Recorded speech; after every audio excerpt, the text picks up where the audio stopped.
Bonjour à tous. Alors nous sommes aujourd'hui avec Stéphane. Stéphane a 39 ans et voilà, donc il voulait un petit peu nous raconter ce que le Seigneur a fait pour lui et ouais, je l'ai également encouragé à nous expliquer un petit peu ce qui s'est passé dans sa vie.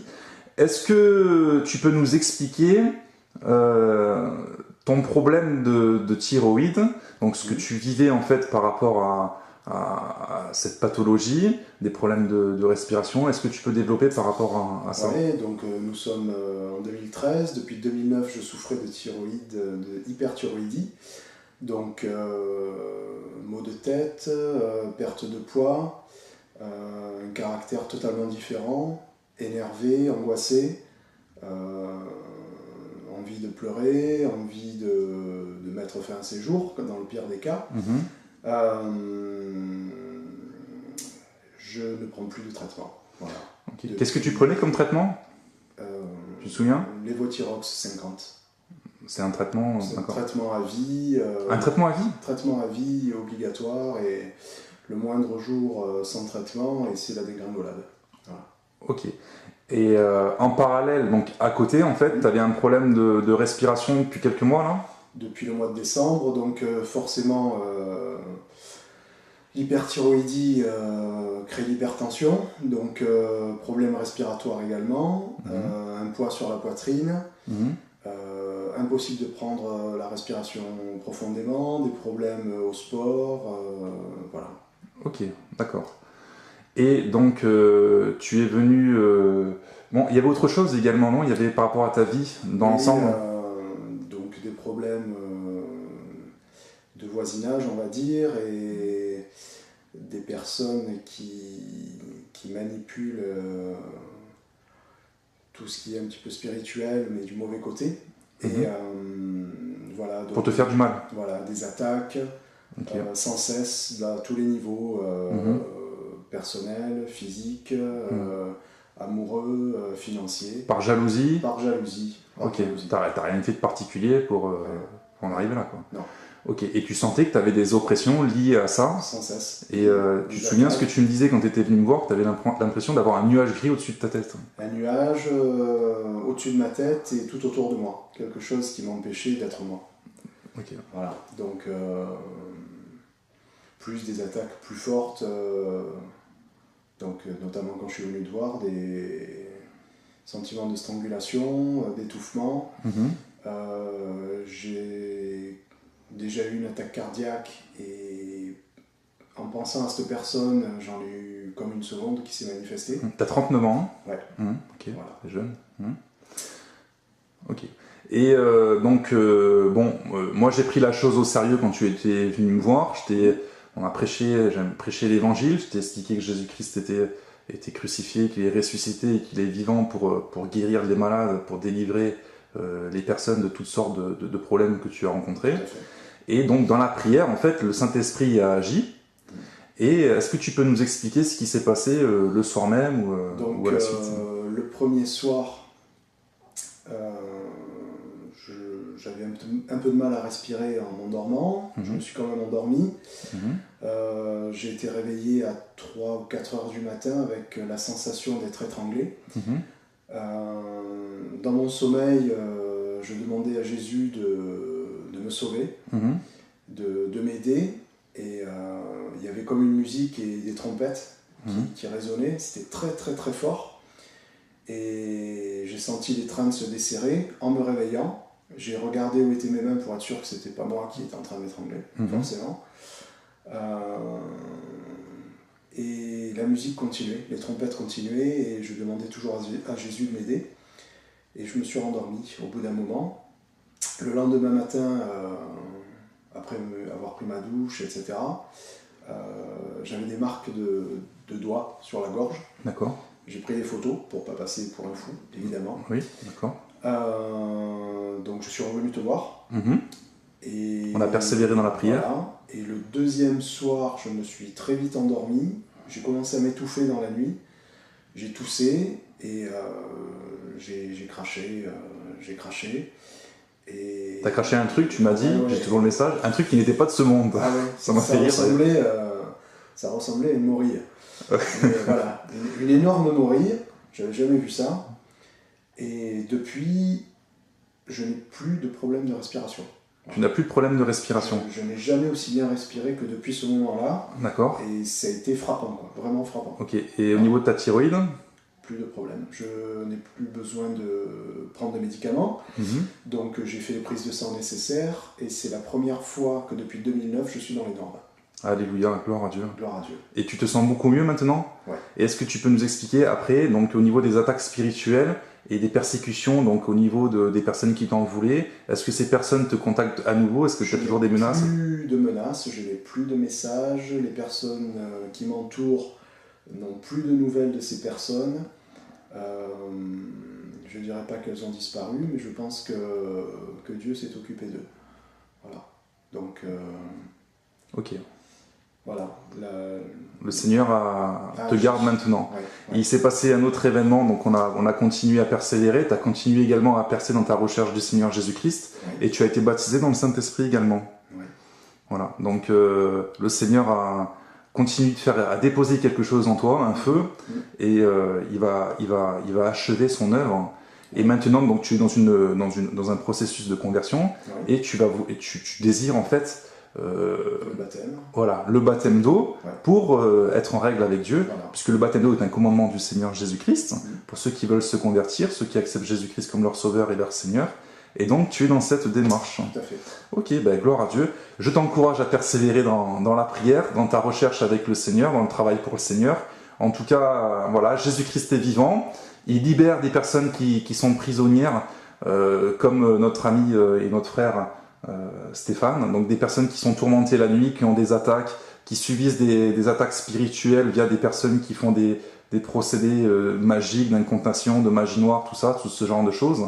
Et il faut que les choses se sachent. Il y a beaucoup de gens qui ont ce genre de problème et ils ne savent pas forcément vers qui se tourner, ou alors ils vont consulter des médecins, ils vont consulter des psychiatres, des psychologues, ou alors on les prend un petit peu pour des fous. Mais non, c'est spirituel, on appelle ça des démons. Et le Seigneur Jésus-Christ sait s'en charger parfaitement. Il est vivant, il sauve, il délivre et il guérit. Tout à fait. Amen. Amen. Ok, je vous laisse. Soyez bénis. Merci pour ce témoignage merveilleux. Au revoir.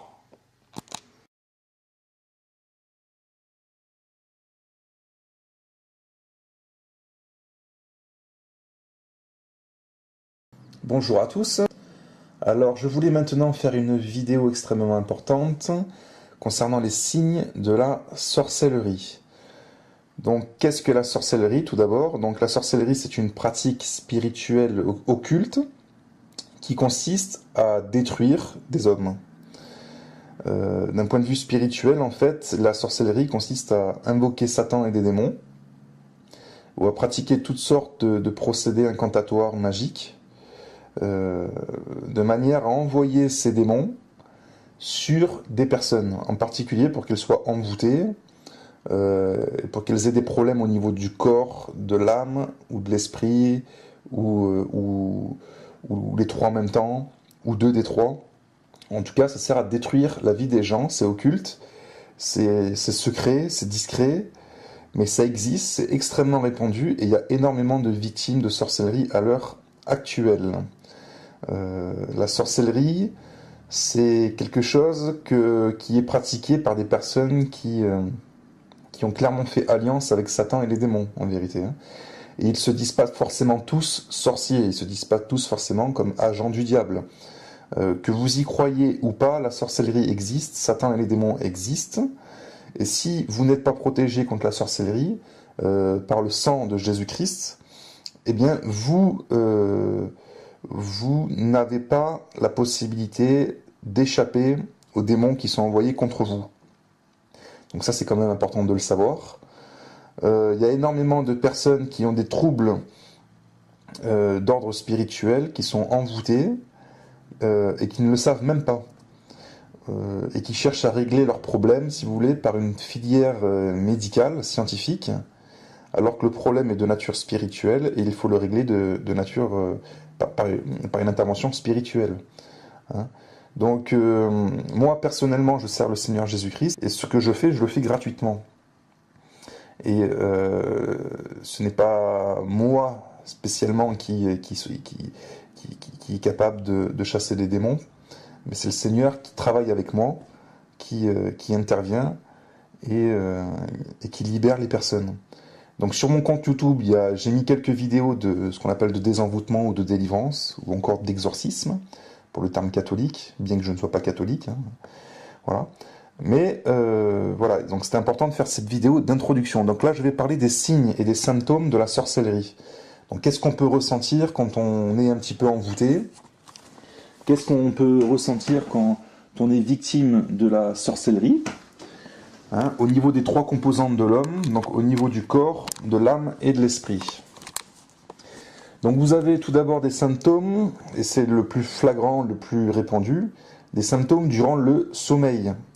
Donc vous avez des troubles du sommeil, beaucoup de troubles du sommeil. Quand une personne est envoûtée, ensorcelée, quand elle est sous emprise démoniaque, il y a énormément de symptômes qui se font la nuit durant le sommeil. Donc vous avez des troubles du sommeil, vous avez de l'angoisse, de l'insomnie, de l'agitation, des orgasmes même nocturnes. Vous pouvez vous mettre à pousser des cris, rire ou pleurer subitement. Vous pouvez vous lever durant la nuit et marcher tout en étant endormi. On appelle ça encore du somnambulisme. Vous pouvez avoir beaucoup de difficultés à vous réveiller. Vous avez l'impression d'être réveillé par quelqu'un, ça arrive souvent aussi. D'être frappé, hein, d'être secoué, voire frappé carrément, quand on vous donne des coups pendant que vous dormez. Ou alors d'être repoussé en dehors du lit. Donc ça, c'est des troubles psychiques et physiques pendant le sommeil. Vous avez également des cauchemars. Souvent, l'arrivée de la sorcellerie est annoncée par des rêves tels que des morsures. On vous mord, hein, que ce soit des animaux ou autre chose. On vous frappe, apparition d'un visage aussi, également. Ça peut aussi se poursuivre par des visions de mort, de feu, de sang, d'étrangers, d'hommes étrangers que vous ne connaissez pas, qui peuvent être en vérité les sorciers qui vous attaquent. De poursuites, on vous court après, hein, de meurtres, ou alors des visions ou des cauchemars d'animaux. Vous voyez régulièrement des serpents, des buffles, des chiens, des chats, des insectes, voilà. Vous pouvez vous voir tomber d'un lieu élevé, vous pouvez vous voir dans un cimetière, dans un cercueil, on vous enterre également, se voir enfermé, se voir dans un endroit sale tel qu'une décharge publique, faire des rêves érotiques trop fréquemment avec sensation d'avoir des rapports sexuels réels, voir des gens ayant une apparence bizarre, voir des membres de votre famille avec le visage déformé, voir toujours la même personne venir dans votre rêve, que vous la connaissiez ou pas, que ce soit un membre de votre famille aussi, ça arrive souvent. Là je fais une parenthèse, mais les morts n'ont pas accès aux vivants, hein, en vérité. Et c'est souvent les démons qui prennent l'apparence des défunts. Souvent quand vous cherchez à rentrer en contact avec eux d'ailleurs, parce que Dieu interdit tout ce qui est nécromancie, contact avec les morts, hein, faut le savoir. Donc si vous rêvez que vous communiquez régulièrement avec quelqu'un qui est un proche, voilà. Paralysie du sommeil avec impossibilité de bouger ni de vous réveiller. Rêver de se noyer, rêver de perdre ses dents, d'être torturé et de mourir. Voilà, donc ça c'est des symptômes les plus fréquemment rencontrés quand une personne est envoûtée. Maintenant je vais donner les symptômes à l'état de veille, donc quand vous êtes réveillé, hein, dans la journée. Les troubles physiques. Cécité, mutité, surdité, paralysie, maux de tête fréquents, troubles cardio-respiratoires, troubles métaboliques, troubles dermatologiques, dysfonctionnement d'organes, vieillissement et dégénérescence avancée, brûlure et étouffement soudain, douleurs persistantes dans un membre ou dans tout le corps, blocage et souffrance régulière à des heures précises, troubles de la vue, tremblements, sensation de piqûre ou de picotement dans la nuque, dans un membre, au niveau du cœur, maux au ventre avec sensation de mouvement dans le ventre, fourmis dans les jambes, les bras, bourdonnement dans l'oreille, sentir des odeurs bizarres, perte de cheveux, perte de dents, vieillissement soudain du visage, règles douloureuses ou irrégulières, stérilité, fausse couche, problèmes de santé anormaux et douleurs inexpliquées par la médecine traditionnelle. Donc là on retrouve des symptômes que n'importe quel médecin peut diagnostiquer, hein. Ce qui ne veut pas dire que la cause ne soit pas spirituelle.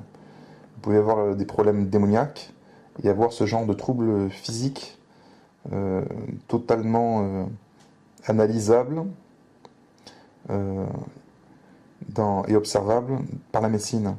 Vous avez les troubles psychiques, démence, folie, distraction mentale, moments d'absence, indolence et paresse, apathie, envie de rien faire, laisser aller, parler seul ou ne pas parler du tout, pensée obsessionnelle, phobie et angoisse incontrôlée exagérée, stress, confusion, pensées qui se mélangent, idées noires et pensées suicidaires, comportements violents et agressifs envers soi-même ou envers les autres, bipolarité, troubles de la personnalité, perte de mémoire, manger beaucoup sans être rassasié ou ne pas ressentir la faim, être dépendant d'une chose qui nous détruit, impression d'être surveillé, observé, suivi, entendre des voix ou des insultes, envie de s'éloigner de certaines personnes sans motif apparent, envie de meurtre, se renfermer sur soi-même, aimer la solitude et rester cloisonné, phobie des gens, sensation d'être rejeté ou persécuté par autrui, apitoiement, perte de volonté, déprime, dépression, pleurer sans raison, s'énerver sans raison, perte de contrôle avec impuissance, avoir des gestes incontrôlés, faire toujours des choses et toujours les regretter ensuite, bouleversement du comportement et des sentiments de façon brutale,